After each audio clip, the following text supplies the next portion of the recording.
It feels like the world has come full circle as we're joined today by our amazing colleague, Adelita Grijalva, who waited for weeks to be sworn into office.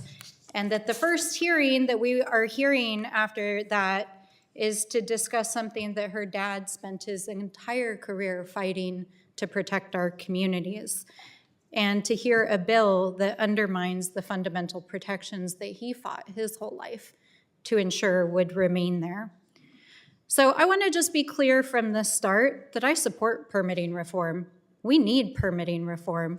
We need to build infrastructure. We need to have a modern country with modern infrastructure, and we need a government system that not only protects people and the environment, but provides efficiency and security to the businesses, the industries, the investments that make it possible for this country and our economy and our communities to run. So I support permitting reform. And let me tell you, there are plenty of things to fix in the law, in the bureaucracy, in the resourcing of these agencies.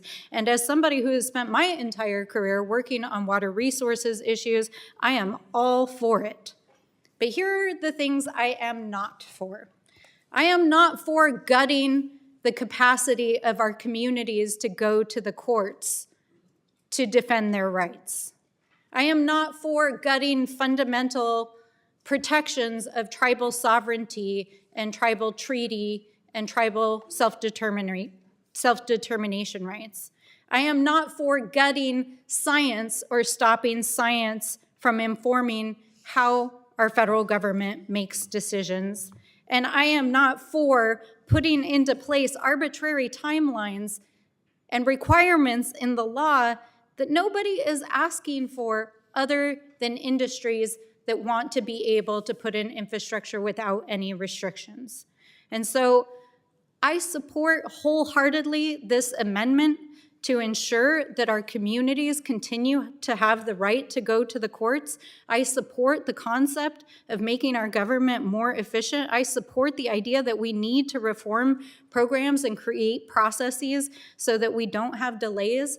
But let's not forget why permitting and NEPA exists.